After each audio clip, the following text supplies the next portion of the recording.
I'm meteorologist Laura Thomas. Thanks for logging on to ABC15.com. We made it up to 92 today. Tonight, we're cooling down into the upper 50s to low 60s all across the valley. We will be looking for some of these clouds to still be hanging around, but it's going to be dry. And wind speeds overnight tonight, even though they were a little bit on the breezy side earlier today, around 5 to 10 miles per hour. Winds are going to be a big factor in our Tuesday forecast, starting out on the light side.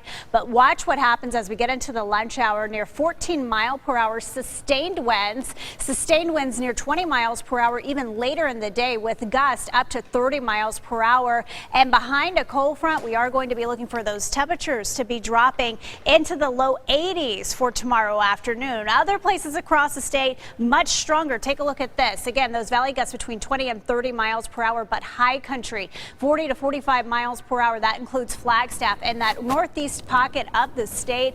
Also looking at a high wind warning that goes into effect on Tuesday, with gusts near 60 miles per hour. So that can make driving difficult, especially for those high profile vehicles. Again, here's a look at that high wind warning that goes into place on Tuesday. We have wind advisories in effect all across eastern Arizona. No advisories or watches to tell you here, but we could see some blowing dust, not organized blowing dust, but blowing dust here in the valley, reducing visibility, especially along the I-10. So something to watch out for.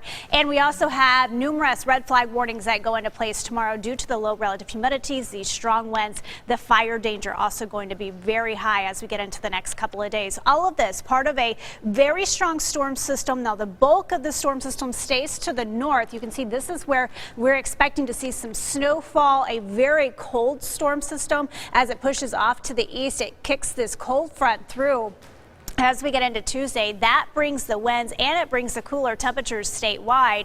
But notice with me that there's no rain or snow chances. This storm continues to work its way into the Midwest, bringing very heavy snow chances to parts of Colorado and even severe weather out ahead of it. By that point, it will be done with us, but we will have a few breezes left over and much cooler highs coming up on Wednesday as all of us stay in the 70s here in the Phoenix metro. So again, tomorrow we're back up in the 80s. It's been a while since we've seen these low 80s, topping out at 92 here today. Overnight lows in the 50s and 60s. 35 in Flagstaff tonight, 35 at the Grand Canyon. Winslow, you'll be at 45.